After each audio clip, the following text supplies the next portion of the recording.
Trailer from the director of The Devil Inside. Oh, wait, you don't want me to see the movie. Fair enough. Hi, I'm Grant, the movie and TV guy. This is my show, movies and TV reviews. That's what we do here. And here we're going to talk about a new film. It's opening in theaters today. Before we begin, I just need to do some housekeeping. Rupert Friend, Madeline Brewer, William Brent Bell, the director, and Brian Cox, you all go to movie detention. Except, all of you really, except the kid. She gets out for good behavior because she was in The Haunting of Hill House. And that alone is enough to absolve you of blame for anything. So, at least cinematically. Separation, which is, as you probably could guess from that, directed by William Brent Bell, who is the mastermind behind The Devil Inside, which was a movie I remember seeing in the theaters back in 2012 and was the first movie that actually started a riot in my theater. That's just about, that I was weirdly part of. The movie was so bad and so poorly mismanaged that when the credits rolled, if you know that movie, it's infamous for the fact that it doesn't simply have an ambiguous ending, it has no ending nor third act. It just stops completely, and doesn't even stop in a place that is a logical stopping point for ambiguity. It literally just, they're on their way to the climax, the car crash at the end, and then they say go online for the real ending. The movie ends. So, people threw popcorn, cursed it out, and I was right alongside them. Then he made a horror movie that, though nothing great, wasn't terrible, which was probably more worthy of marketing than in the trailer, which was The Boy. The first one, I actually thought that it wasn't anything, it was familiar, but at least the twist was kind of, at least semi-creative. Then he had The Boy 2, which was terrible, but now he's back with Separation. A movie that has a big old, after 16 critical reviews, is still sitting at a big old goose egg, with 0% on Rotten Tomatoes. And while I think that's justified, my opinion of it may surprise you. So, don't worry, it won't surprise you that much. So what is Separation about? I also should point out, I'm gonna spoil this movie. I just have to. Separation is the funniest comedy of 2021. Too bad it's a horror film. So what's Separation about? Rupert Friend plays Jeff. He is a father of an adorable little girl named Jenny. She's played by the young actress Violet McGraw, who was, like I mentioned before, quite terrific as little young Nell Crane on The Haunting of Hill House. Her adult equivalent played by the terrific Victoria Pedretti. She was also great in her very small, very memorably frightening scene in the opening scene of another project from the same director, Dr. Sleep, which is also a terrific film, so she double penance served for her crimes of being in this film. And also, to give credit to Miss McGraw, she is the one actor who seems to be giving any kind of an effort here. Madeline Brewer is in this as well. Basically, so Jeff. Who's Jeff? Jeff is a comic book artist who specializes kind of in like Fangoria-style horror comics. Which, honestly, that was the best part of the movie. His designs were actually kind of dope. It's too bad they didn't really do anything interesting with him, but we'll get there. He's a comic book writer. He's married to Mamie Gummer. That's right, the daughter of Meryl Streep. Another good actor wasted in this. She... they loved each other at one point, but they kind of fall out of love. That's right, they're separating. And they both want custody of their daughter, Jenny, who might as well be named Carol Ann, how often they say her name, who again was played by Violet McGraw. And the thing that kind of seals the deal for them is that one day when the babysitter played by Madeline Brewer is over, he's too busy showing her drawings to notice their daughter, who's playing around in the attic, and hits her head and gets hurt. Hits her head hard enough to draw blood. She's furious, for good reason, and both her husband and the babysitter, but the movie wants us to think she's evil, because she's a woman who works, and therefore, in the eyes of this screenwriter, that's the worst sin you can commit, and therefore you are always a bad person, and not worthy of having custody of your innocent young child, because you're a woman who works for a living and maybe doesn't have time to play tea parties at 4 in the afternoon because you have to put food on the table. What a monster. Whereas dad is neglectful and kind of a total idiot, and yet somehow he's the hero of the movie, the one we're supposed to root for and scoff at the wife. This is a bad movie. With venom in her voice, she and her father, played by Brian Cox, are scheming to take the daughter away, but wouldn't you know it, as luck would have it, seen by accident or maybe not, right as she's saying the very words, "You can't have her, she's mine," she's run down, pretty honestly, kind of hilariously, by a car, killed instantly. And after her death, creepy, weird things start to happen, and maybe the little girl hasn't quite fully said goodbye to dear old mom. Maybe she's still back in the form of a spooky ghost. Look, Separation is terrible. I'm going to say that right now. Separation is, on a filmmaking level, I felt bad talking about this kid's previous work, which was Haunting Hills, because they're made by Mike Flanagan. Now, what Mike Flanagan can do so well, and he's a director I really genuinely admire. I love The Haunting of Hill House. I think it's a masterpiece. It's actually one of the best pieces of horror fiction I think I've seen in my lifetime.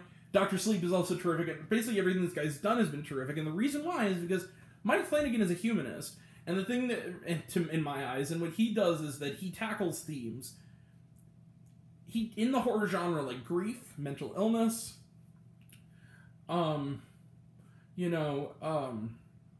tragic loss of, a tragic end to a love story, what have you, but does it in a way, and mixes supernatural elements without having either element step on the other toes and giving them equal time to work. And he's really good with child actors. Mike Flanagan, along with those things, also did Ouija Origin of Evil and Oculus, good movies. What did William Brent Bell do? The Devil Inside, and The Boy 2. It's not going to get the same. And see, he fashions himself a Mike Flanagan, but doesn't know how to execute it properly. So he's taking, basically... This movie is so weird. This movie feels like, okay, an alien came down to Earth, or a robot, who didn't understand human emotion and said, okay, we're going... Basically, through his analog, decided, I'm going to write a horror movie. But the closer he gets to a horror movie is he sees half an episode of You, another project of Victoria Pedretti. I'll explain how that comes into play later. Half an episode of You, before the crud really hits the fan, he sees a supercut of the jump scares of Insidious, and he sees Marriage Story, and then he says, I got it! We're gonna make a horror movie out of this, and he goes, but the only thing you've seen in its entirety is Marriage Story, a searing and very, very well done drama about divorce. Well, we'll figure it out. This movie is terrible. Where to begin? I've already wasted 7 minutes. But at the same time, maybe it's just circumstances I saw it in. I can't be too mad at Separation. Being mad at this movie is like being mad at a pathetic animal. I'll tell you this, it's not as bad as The Girl Who Believes in Magical Jesus Horror, but that's not saying anything. Drinking an entire carton of expired milk on a dare is a more pleasurable experience. I think I said in my review, and I stand by it, that Hostel 2 is a better family film than The Girl Who Believes in Jesus Horror. But the thing is that Separation, holy crap, it's bad, but I can't be mad at it because I was laughing. It was funny. It was entertainingly awful. 0% is justified. The other thing is my circumstances were perfect. I was in a theater alone. There was no one there.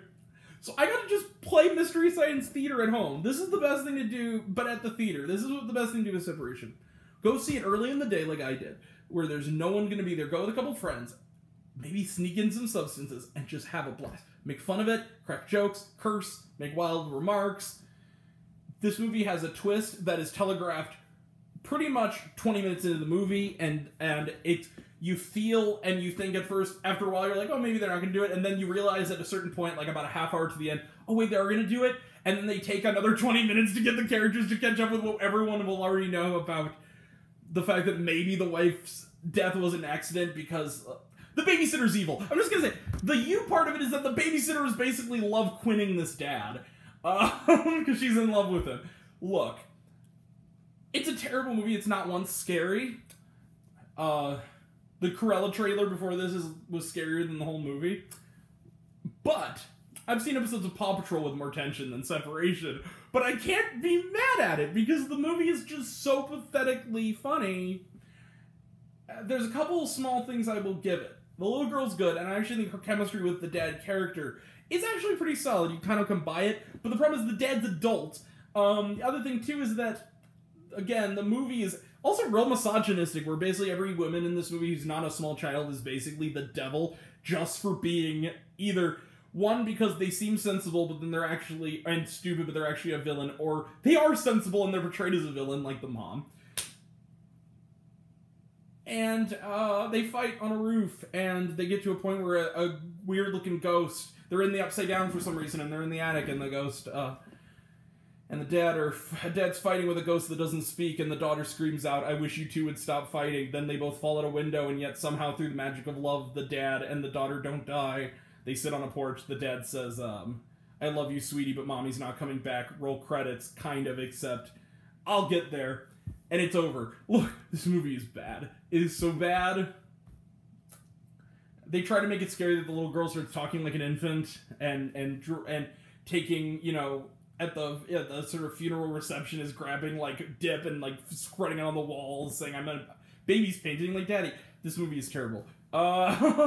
Also, it has these kind of potentially interesting ideas that it kind of leaves on the table, not just the divorce element. And as a child of divorce, I kind of could relate to the kid. Maybe that's why I liked her so much as a character compared to everyone else.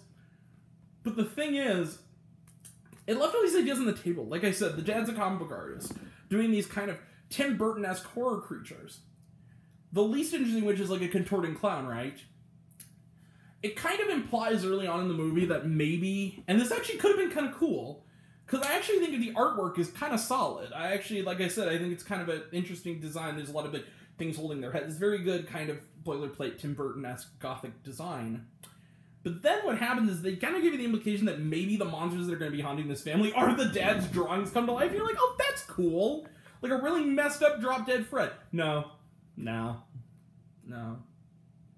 They're just the clown and nothing else. Again, they got it into it. Like, listen, I gotta get to trailer trash. This movie sucks. Also, another thing I have to say. I'm worried my father-in-law, who is getting is sensible but is portrayed like a villain, because he says, you can't take my daughter from me, and he says, just watch.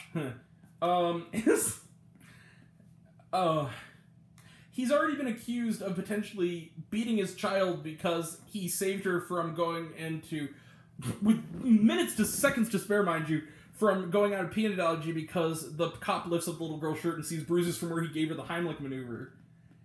He's under suspicion of child abuse. He has the scheming grandfather not only lets the kids stay at the grandfather's house that night, but then also, which is, I guess, sensible enough because they're in a haunted house, whatever, but then he decides, while already being an unfit father, what he needs to do is take his whacked out boss's advice and get really tripping balls high on ayahuasca and go on a vision quest to find this ghost and open in the inner dimension.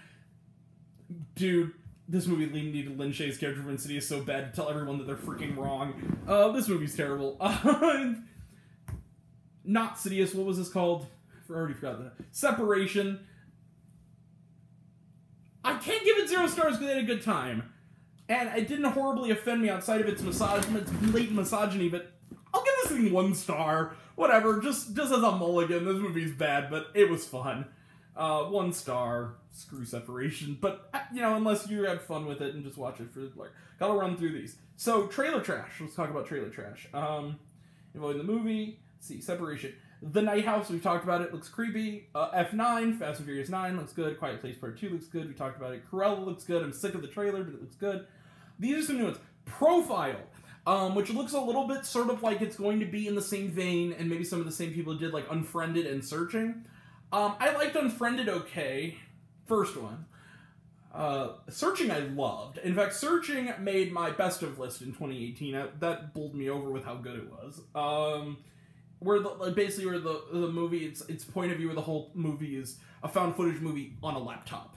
But it's apparently based on true stories about a woman who, I guess, creates a profile, and she's an FBI agent to catch, the leader of a terrorist group who's, targeting young women on social media, and I guess she begins to become indoctrinated by him. That's kind of seems to be, it's like a real-life horror thriller. Looks interesting. I like the idea.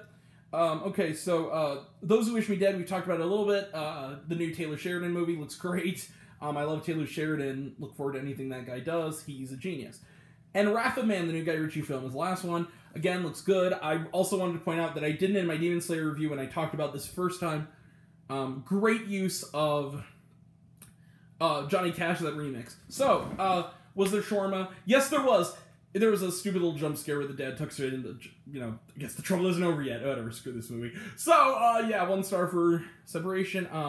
I'll be back later tonight for Without Remorse. Tomorrow is The Mitchells vs. the Machines, God willing, and Scott Pilgrim for sure. So, until next time, that'll be next time. Until next time, I'm Greg the Movie TV Guy. I see it all, and I'm happy to share it with you. Love you all. Appreciate you all. Love you all, class Smiths. I love you 1,000. Be kind to one another. Skip this movie unless you're drunk. Thank you all. Take care. Bye.